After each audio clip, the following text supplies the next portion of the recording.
based on how my career has gone in more years than not of being a bench guy and not getting 400 at bats, I think, 118 homers and almost 400 RBIs. I think that's pretty good to say that I'm not out there every day getting every day at bats. And I think 18, 19, and maybe even 17, 3 years in a row where I got 20 plus homers in those 3 straight years of not getting more than 315 at bats.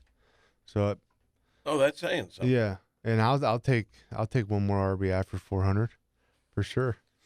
I honestly, I hope you get that chance. I hope you get that chance. So, do you know what the setup is in Kansas City? Because it's always different for guys that have been in the big leagues for a long time when you go to an independent league, and let's just say some of the accoutrements aren't exactly the same. Some of the travel arrangements aren't exactly the same. No, I looked at this league just because a lot of it's within the Midwest. So, I mean, the bus trips are what they are, and I'm looking at it as like kind of excited to kind of dive back into like that minor league like grind and really having to like love the game to get through it. So I think the last couple of years I think I got caught up in the business side of things and kind of lost the the love of the game per se. But this offseason really of how quiet it was, and then getting this opportunity to put a jersey on again and go play really sparked the love of the game that I have, and realizing that I do this because I love this game and not because we fly private to all these big cities and stay in these nice hotels. Like, I think this will make me even want it more and light that fire a little bit harder. So I'm looking forward to it. I know that it's not, and I mean, listen, like it's not even double A. I mean, triple A. It's nothing like that. But I don't know what it's going to be. I'm looking forward to the new opportunity and the next chapter in my baseball career. If I may, like you may, when we talked, and because I'm going to say it, you got enough cash where you're good. You're set for life, which is, to me, baseball, that side of it, the business side, you won, right? I mean, you're good with cash. But you said, I'm 32, I love baseball, I want to play.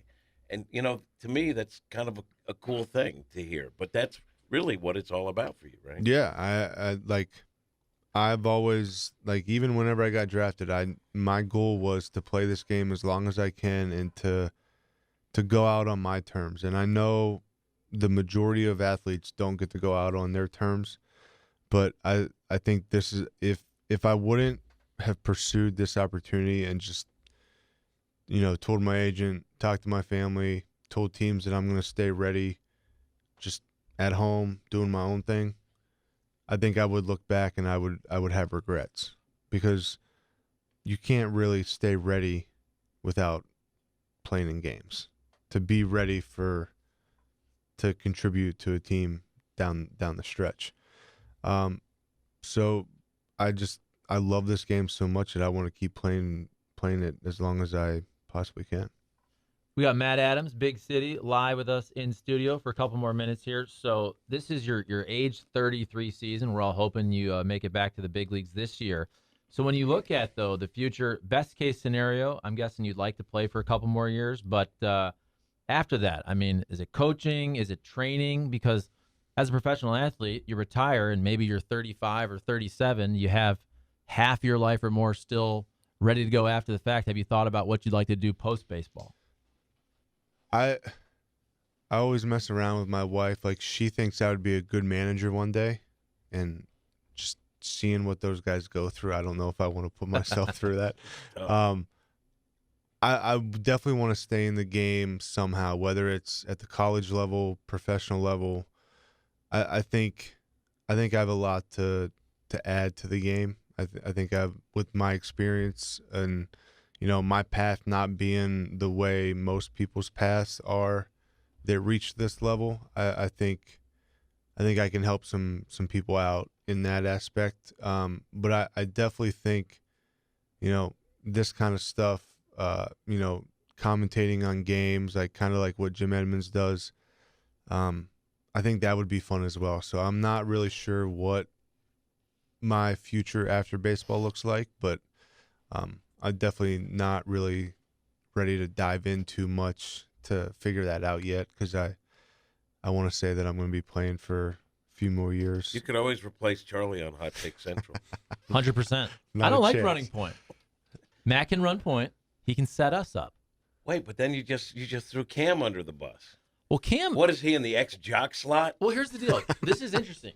Cam Jansen, you would think, as the ex-jock, the big-time guy, that he would want kind of the radio guy to tee him up for the commentary. He actually wants to run the show. Kat and I love that because we're lazy.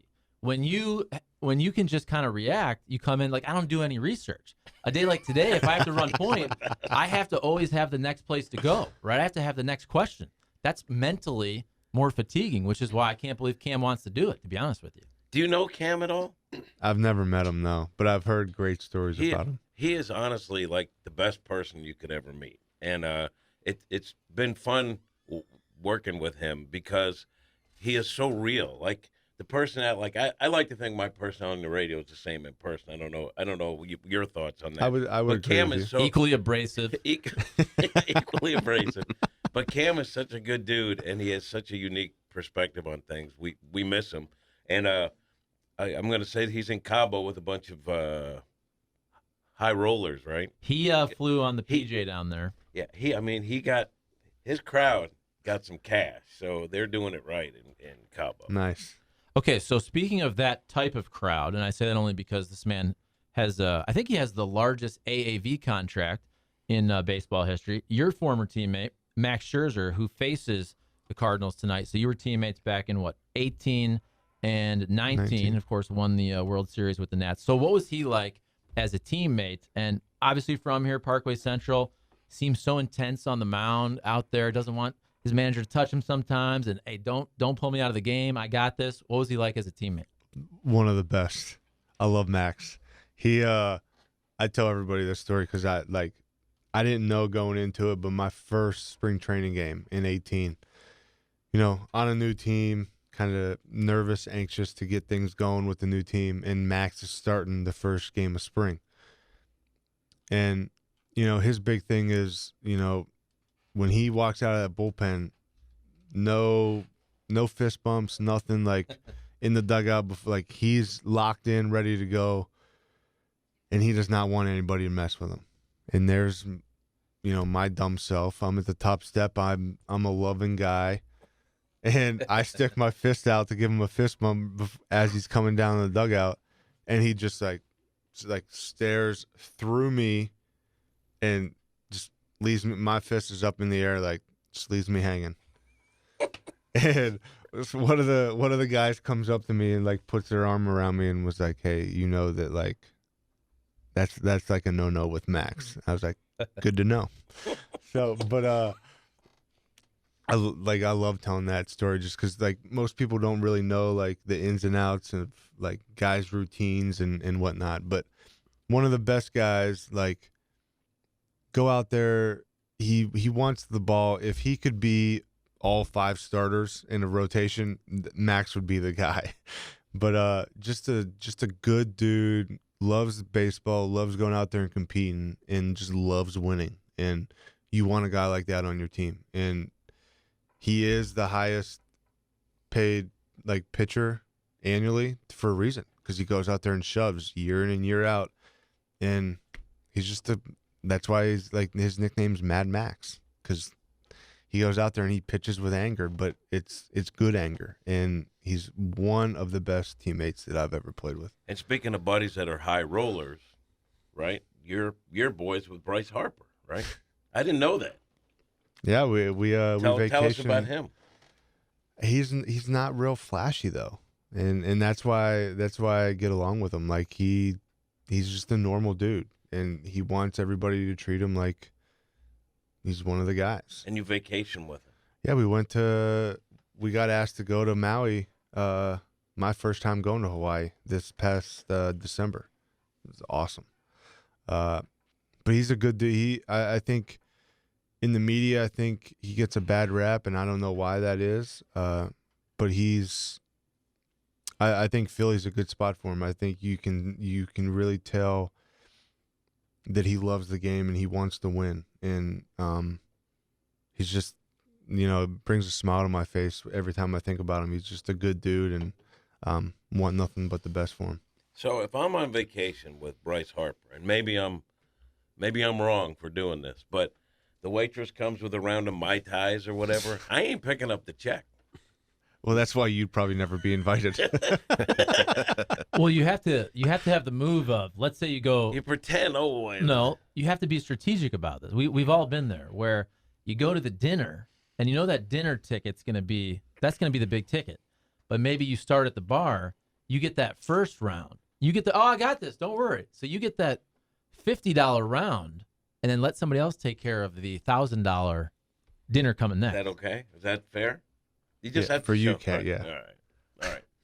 We got to let him go. Yeah. Okay. I have one last question though, because your boy Matt Holliday is coming on at 9:30. So do you have a question you'd like us to ask Matt Holliday, or anything you just kind of want to touch base with him on? We'll ask him coming up in about a half an hour. Yeah, get after him.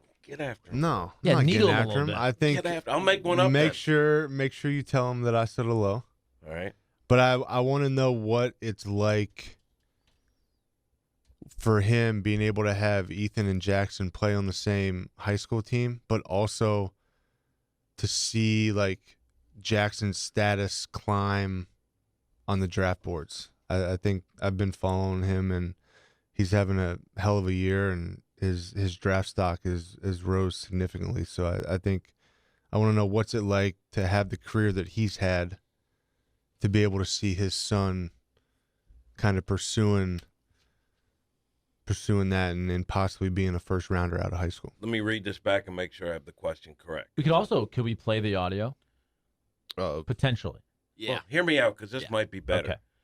Okay. Hey, Matt Holliday. Matt Adams had a question for you. We had him on earlier in studio. It was great. He wanted to know, hey, Matt, why were you so in everyone's business in the clubhouse? I like that. See, maybe we'll go with that question. Yeah, those words never came out of my mouth.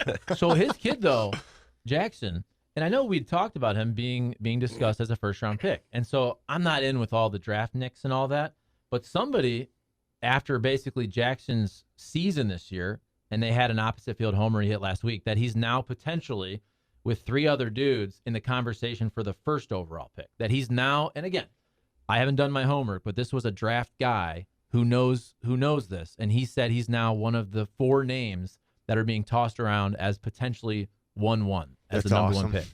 It's pretty great. Yeah, pretty great. And Pretty I mean, awesome. Ethan's a freshman, is that right? Sophomore? Sounds, yeah, probably freshman, sophomore-ish. I mean, I think it's got to be great for both Matt and Leslie to be able to have 2 boys on the same team, to be able to watch them. And it's probably great. I just, my son follows it too, and then is mad at me that he didn't get the winning lottery genetic gene pool ticket. He's settled with my genetics. That's when the hard work comes into play. Well, The grit. That's what we're telling him. That's where, if you were from where Matt and I are from, Matt Adams here, if you're from Pittsburgh or Toledo, you'd have that working class grit. But the fact that you're from New York, it's kind of a different situation. And Big City, we've seen you at a lot of Blues games over the years. Were you always a big hockey fan? Because you grew up around, what, Pittsburgh? So did you watch the Penguins growing up, and now you're a Blues guy, though? Yeah, I wasn't a real big hockey guy, like, growing up. My dad took my sister and I to a few of the Penguins games, but we were more like baseball, football, like family. Went to a few hockey games, and then like coming here, going to some of those games and like seeing like the atmosphere there, I was like, oh, I could definitely get into being a hockey fan. And then my wife now, who was my trainer, like she worked for the Blues and worked with a couple of the players, so got to meet some of them more on a personal note, and just really started following them and really enjoying the action, the high intensity that a hockey game brings. And I think, how can you not be a hockey fan? Do you go to some games? Oh, Yeah. You kidding me, Jim? All right. Yeah. I mean, he's there all the time. They show him on the Jumbotron, wearing the jersey. I've seen him at games. Okay, well, why'd you ask him that then? But I'm wondering if he goes like once a week. How many times he goes? No, we haven't been this year, but we try to get probably 5 or 6 when I'm home in the off season. We try to You go. get your own tickets, or they hook you up? Let's be honest, because They've hooked us up a couple times, but we like to just get our own and sit where we want to sit and check out different viewpoints of the arena. and fans recognize you. Like it is true, Charlie. Fans love big city. Cardinals, right? They do. It's awesome. It is pretty cool. Yeah, I think it's but they're good about it. They're not like I tell everybody this story when I think it was in 17 spring training. We had an off day and my wife and I went to breakfast somewhere in Jupiter Beach Cafe, I think. Pretty good. And our food just got delivered, and these 2 ladies sit down in the booth with us, and like one puts her arm around me and and the other one sits in the booth with my wife, and we're looking at each other. We're like, what in the world is happening? Like, I have an off day. I'm trying to enjoy breakfast with my wife. We're getting ready to go to the beach after, and these 2 ladies just sit down and just ruin the start of the day. But for the most part, here they're great. They come up, say what's up, wish me luck, whatever it is. But they just say hi and then they go about their day and let me go about my day, and they're just good people. It's pretty awesome. I wanted to ask Seth. So I've been following the Blues, like on watching the videos, because I've been away, and it just every game. Like last night, they're down 2-0. Anaheim had 2 shots on goal, basically, and they scored on both. But it's been every game, like even if they fall behind, then they just turn the Jets on. I mean, what's going on? I think the addition of Letty really helped. I don't know if it's more than just his game, but I think that I think he's got some leadership skills in there too, something that maybe we don't truly know about. He skates better than any defenseman I've seen. Parayko's up there too, but the way that Letty's, I just feel like who would have thought that he was going to be the guy that was going to come in and help this defense out? Granted, they didn't play really well in the third period against Arizona, but I don't know. It's starting to get interesting, though. I know that Husso's still that number 1, and everybody is pretty set stone that he's going to be our starter, especially in the first round against Minnesota. But Binnington's coming on, and just with his pedigree and what he's done in the past, I don't know. I think it kind of sparks back up the debate, just because he's done it. I think that he's got a chance to play in the playoffs. I knew he'd pick it up. You knew 100%. I said that all along on this show, right here. It took a minute, though. Yeah, it took a while. But my thing is, when a guy has done it at that level, now, they gave him a million chances to take it back and run, and it didn't happen. He struggled. But I knew at some point it would come together, and I always said, I didn't want to see either one of those guys traded because I thought this team was good enough to make a deep run into the playoffs, and you're going to need 2 goalies at some point. And I've seen it before where one goalie has a bad night, then you go to the other, and then you ride the hot hand until that hand isn't hot anymore. You need 2. All right, the texts are starting to come in for Big City. Matt Adams. Some of your typical texts that we always get, like Matt Adams, best chicken wings you've ever had. That's a big topic on this program. See, he eats healthy now, but I know you still like. Oh, you can't go wrong with a good chicken wing. Where's your favorite place to get chicken wings? I'll put you on the spot because you're gonna be like, I don't know. I just had them a few nights ago. Billy G's. Oh yeah, in Kirkwood. Those are good chicken wings. Good pizza too. Backyard wings. Because it's like they bake them in like this barbecue seasoning, and then they like put their own like barbecue sauce on and throw them back in, and like it's like almost like double baked. So they're not deep fried.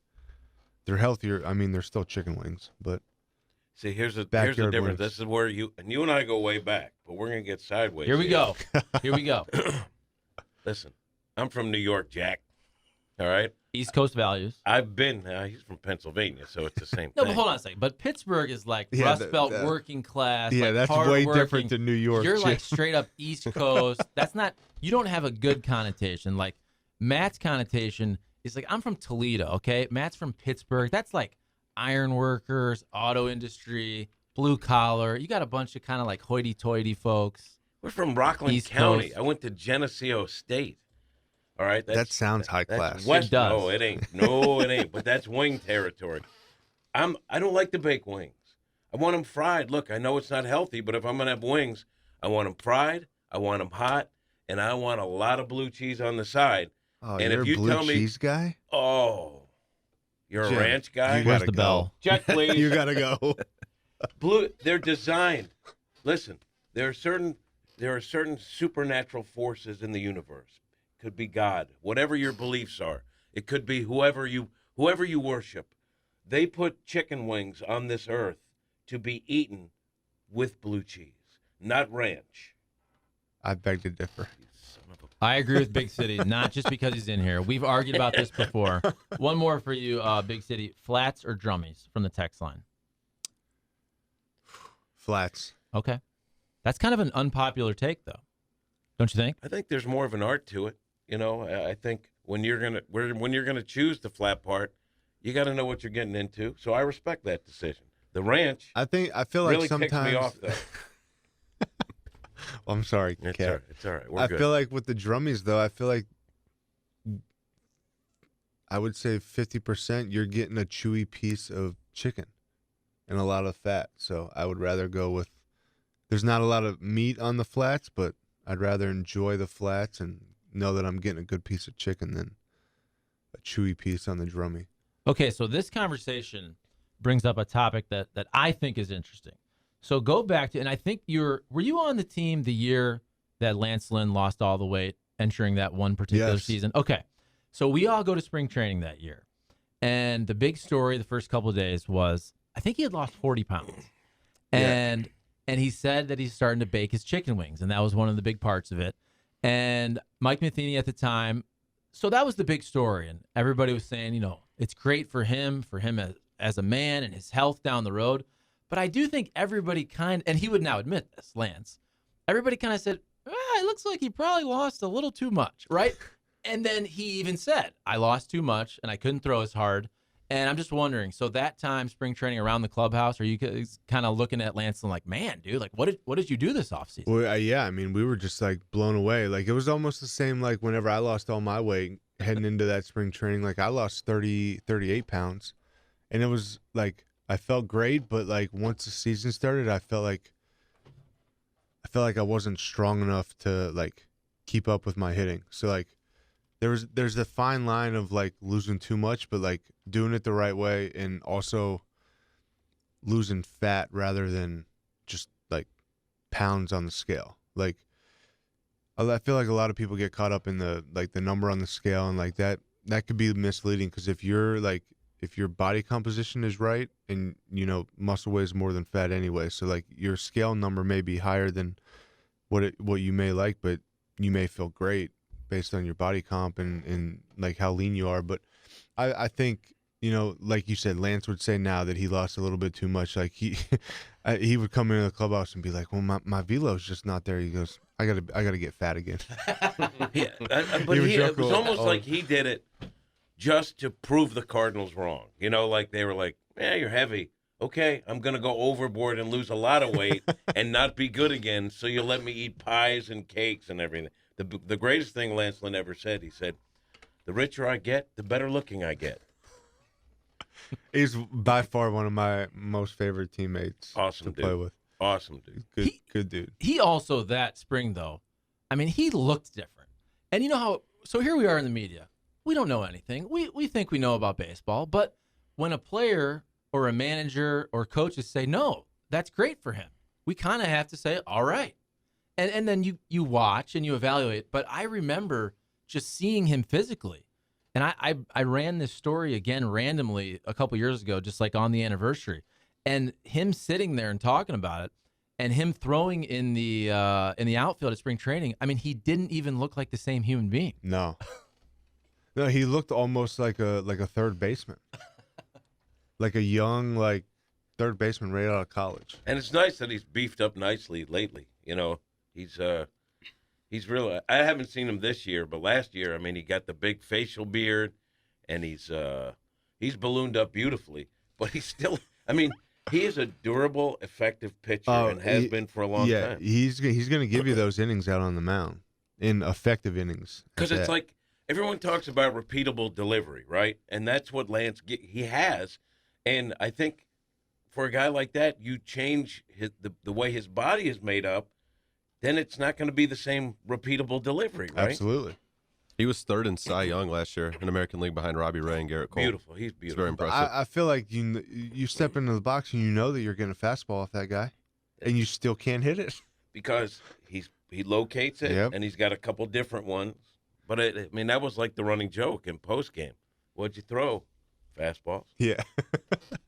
So have you faced him much or at all since he left the Cardinals and you've been with some different teams? I don't think I've faced him since. I mean, I was teammates with him, but I don't think I faced him when he left the Cardinals. So if you're facing a guy like that, and whether it's back in the day in spring training in a live BP session, or are there other pitchers out there like that where we do joke about, hey, I only throw a fastball, but if he is throwing a two-seamer, a cutter, and a four-seam, I mean, you are talking about, wouldn't you as a hitter look at that as three different pitches? Absolutely. Yeah, because, I mean, his fastball plays up. It's 93, but I feel like it plays 95, 96, especially when he gets it to the top of the zone. And then his two-seamers got, like, late sink, a lot of horizontal movement. And his cutter's, like, short, but it's effective. And, like, those are three different pitches that you have to worry about. And then he'll drop in that occasional, like, slider where he'll take a little bit more off the cutter and use that. But I think he's done a really good job the last few years of really narrowing in, like, hey, like, I got three really good fastballs, like, different types of fastballs. I'm just gonna use that and get guys out with it. So in your career, you come up in 2012. So you've been in the game, obviously, for a decade or so. Have you seen or felt that it is much more difficult to hit from 2012 to now? It just seems like the way pitching has changed, and it was already going in this direction when you came in, but now where you're going to go 100 pitches once these guys are built up, but a lot of teams don't want to go through the third time through the order, and then you're facing in the bullpen. It seems like everybody throws 95 plus. Yeah. And I mean, going back to when I was watching baseball, it seemed like the middle reliever types were always kind of failed starters that maybe they didn't have great stuff. But now it seems like your starter throws hard. They're going to go 4 or 5 innings, and then you're facing a 95 plus reliever every time out there. And oh, by the way, it's the guy who's brought in to neutralize what you do best as a hitter. Absolutely. I think teams have done such a good job, I would say, in the last 5 years of bringing in guys that are situation guys. And they could be a hard-throwing righty that, you get in the jam and you need strikeouts. Okay, we're bringing this guy in. He lives at the top of the zone, 98 to 100, and his fastball is just unhittable. Or like yesterday in the Cardinals game, they brought McFarland in. They needed a ground ball, first pitch, double play.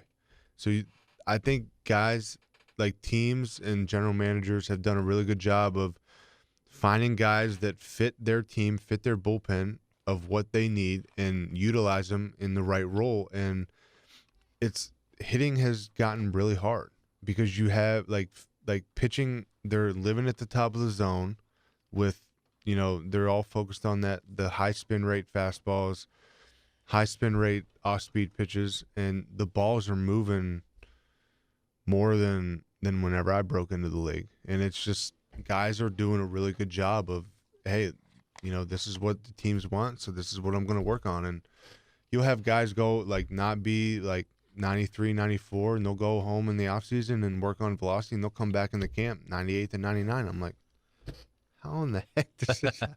As hard as that is, if you're a guy, like especially now with the DH in the National League, where I think, unintended consequences is you're not going to get a lot of looks at other guys, right? I mean, because you have your lineup and there it is. So if you're a guy that's coming off the bench and you've done a lot of pinch hitting, which is, I think, one of the hardest things in baseball, and now you have guys who haven't gotten a sniff in, 7 or 8 games because you don't use as many pinch hitters with the DH. How do you stay sharp? How big a challenge is that? I mean, that's hard. It's very hard. I think, guys have to develop a routine. They have to go in to the cage and challenge themselves on the machine, and they have to, go stand in. I did this last year. Like, I've never been a guy to stand in on like our own teams bullpens before batting practice started. But we had a few guys with the Rockies that would throw 100% bullpens when they weren't starting, and that helped me out big time. Not getting regular playing time and helped with my timing, helped with pitch recognition, going out there standing. You got to make sure that they're okay with you standing in. But I would challenge guys to do that because you're able to time up an arm. It's different than the machine. You don't really have an arm to time up. Of machines for velo and spin, but get in there and stand in on your pitcher's bullpens and challenge yourself and play a game inside your head of come up with counts that you put yourself in, just things like that to try to simulate game stuff. Yeah, on this last road trip, a bunch of Cardinals were going with the fastball machine and cranking it up, trying to get their timing. But as you mentioned, timing is different because as a hitter, with a pitcher, you're watching the motion and trying to get the ball coming out of the hand. With a machine, you don't get any of that. Right. You're just getting a ball dropped into the machine. And so that's I remember Ty Wigginton, back whenever I was pinch hitting with the Cardinals, he would go out there and stand in on bullpens, because he was a right-handed pinch hit bench bat and veteran guy, and just picked his brain, and that's something that he said that he would do, was go out there and stand in on the bullpens that were going on that day. And I finally came to terms with it last year and finally did it, and it worked. It's definitely helpful. So maybe we're talking with Matt Adams, Big City, joining us here in studio. Maybe you're biased as a left-handed power hitter. But I just look at baseball and I want it to be as entertaining as possible. And I think there should be a healthy balance of pitching and offense. And I love the game. And watching now, I do think sometimes it's too pitching dominated. And I know it's early in the year, but you look at some of these stats and it seems like 75% of the players on a roster are hitting 180 right now. I know it's bad weather. It's early in season. But when baseball has talked the last couple of years about rule changes to potentially help offense, whether that's banning the shift and they have the larger bases probably coming, do you think that's fair? I mean, would you like to see a rule say where you have to have 2 infielders on each side of second base just to try to make it look like it did a little more like when you were coming up playing? I think the drastic shifts where you have, some teams have 5 outfielders at times, I know that the Astros did that a few times where they would put, they guy on each line, 2 guys in the gaps, and then your center fielder, and you're like, if it's a guy that hits a lot of fly balls, the guy's got no chance. So I think the drastic shifts, I think getting away with that starting next year, I think that's going to help out. I think you're seeing the game starting to come back full circle to back the way that we knew baseball coming up, and I think that's good for the game. So when we're having this argument, and I'm with you, I just think you should have 2 infielders on each side of second base, get rid of the really drastic shifts, or you could do it almost like a challenge where you could allow a team, let's say, to do that 2 times a game, and you could strategically kind of work that. Put them where they want. That's my take. And then the game will adapt. You mentioned baseball is always adapting. To me, it's circular. So the more the shift becomes prominent, the more younger players are going to be taught to use the whole field like they used to, as opposed to being overly concerned with launch angle. I get it. But I do think if players know that there's going to be a shift and I got to be able to hit the other way, they're going to teach them that, and they're going to do that. and eventually the shift will be less prominent because hitters are trained to hit around it. That and I think you, especially as a lefty, dropping a bunt down third base when you have 4 or 5 guys on the right side of second base. You see Rizzo doing it all the time, and slowly, I mean, seeing it from the other side when we always played him when he was with the Cubs, he did it once, maybe twice a series, and by the end of that series, The shift had changed. we were back to almost normal depth infield. So I think there are things to counteract the shift, but I think it's gotten to the point where teams are going a little bit over the top with it, to where I think there's got to be a neutral point with it as well. So I'd love to hear this answer from you, a left-handed power hitter, because we've had this argument on the radio, several times over the last couple years. And folks on the other side will always say, oh, just learn to hit the other way. Just slap a single to left. And you just talked about bunting.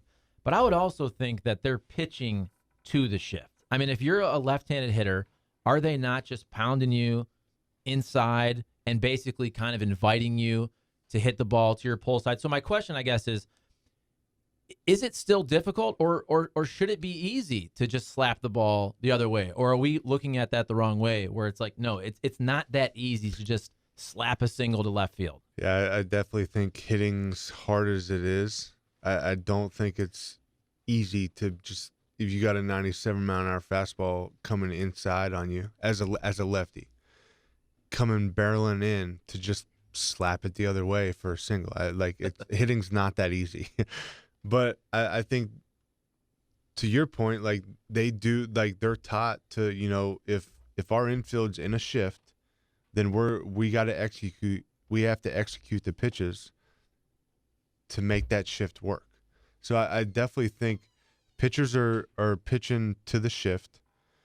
But I definitely don't think it's as easy as just, I hear it all the time, like, because I got, messages on social media, fans before games, why aren't you trying to hit it the other way? Well, I know that there's an opening over there. I know that if I get a pitch that I can hit the other way, like, I'm not trying to hit a 5-hopper into the shift and come around the ball. Like, that's not what I'm trying to do.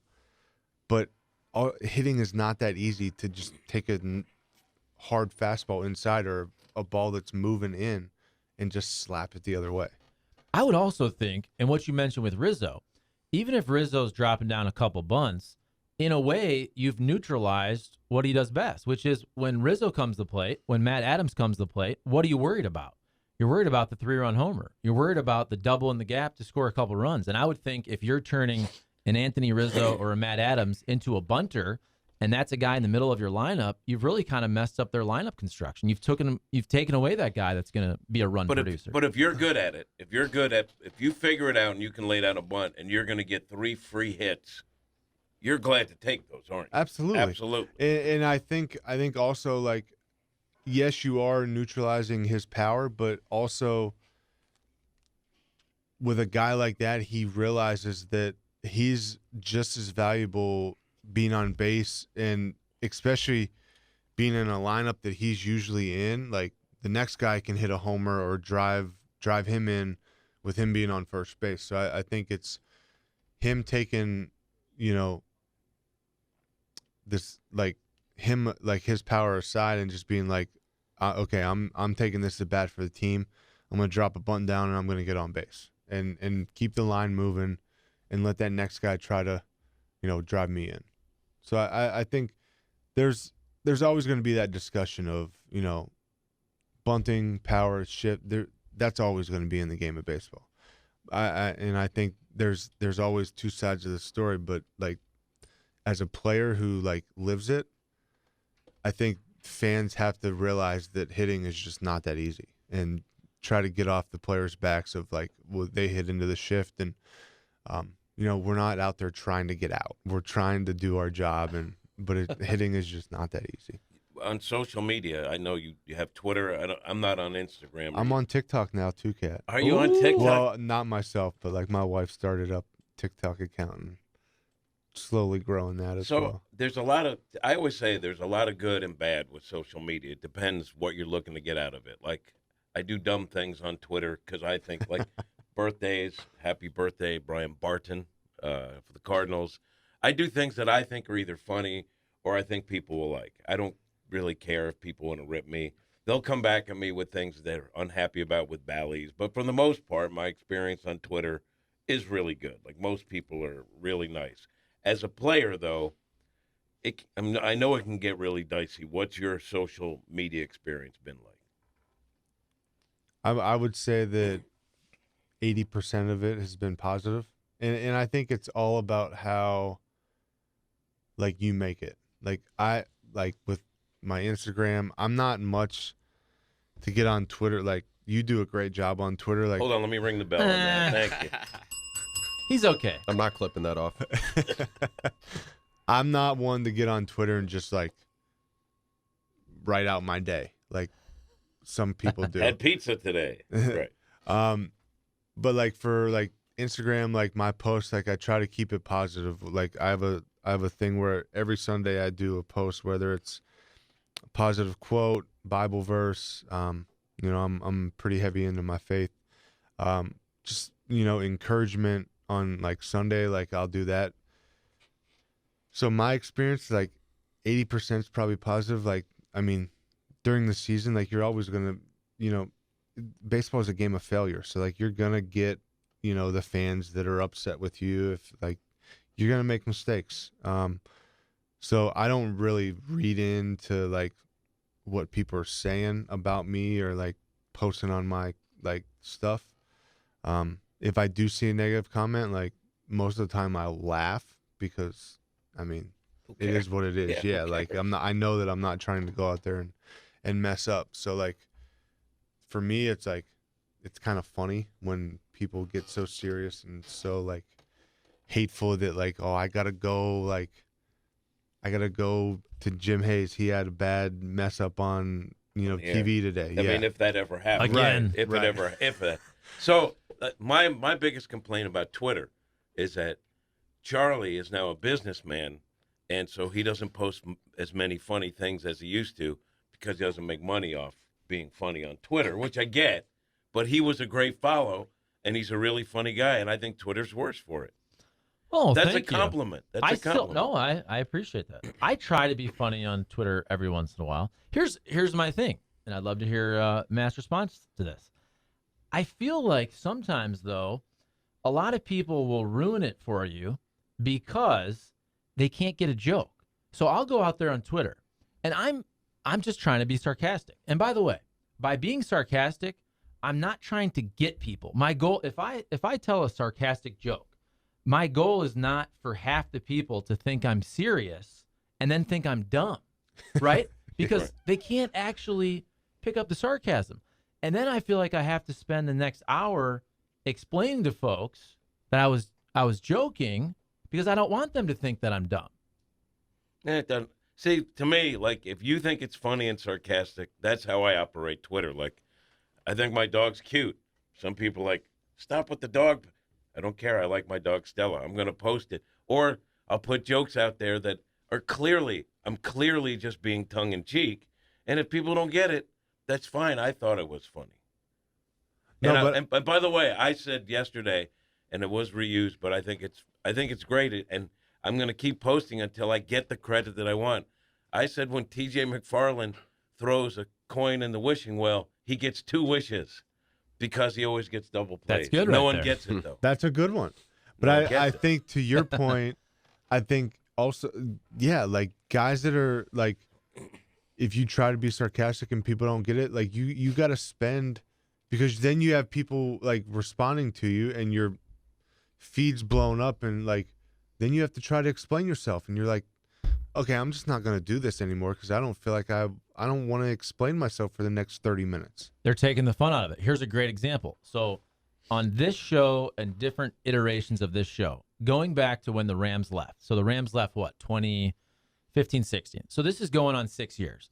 Our funny thing, it's an inside joke, and I think people in St. Louis get it, which is because we lost our team anytime there's a situation with any other team and there's a stadium issue, let's say with the Oakland A's or the Jacksonville Jaguars, we will throw out a tweet and joke like, bring our Jaguars back home, or the New Orleans Pelicans. Which I actually had a logo made up. Yes, it's time our Pelicans came back home. We're joking for folks in St. Louis because we're sad that the Rams left. But then these fan bases that have no idea who we are, like I had Jacksonville Jaguars fans, no joke, for a week straight destroying me. Just destroying me because I took Shad Khan's yacht, who's the owner of the Jaguars, this $500 million yacht, and said, wouldn't that look beautiful banked in the Mississippi River next to a beautiful riverfront stadium? Clearly a joke. And people are like, they're not leaving. And oh, by the way, that yacht wouldn't even fit in the Mississippi River. Right. That's great. And you know that yacht wouldn't fit in the Mississippi. Exactly. It was just a joke. Exactly. Yeah. And with the Pelicans, I had a logo made up, and I would tweet out anything, like bring the Pelicans home. There's so many ties to St. Louis. There are none. I know that. And I would always say, they used to barnstorm here, which is like an ambiguous term, which means nothing. They never barnstormed here. But one time I had a media guy.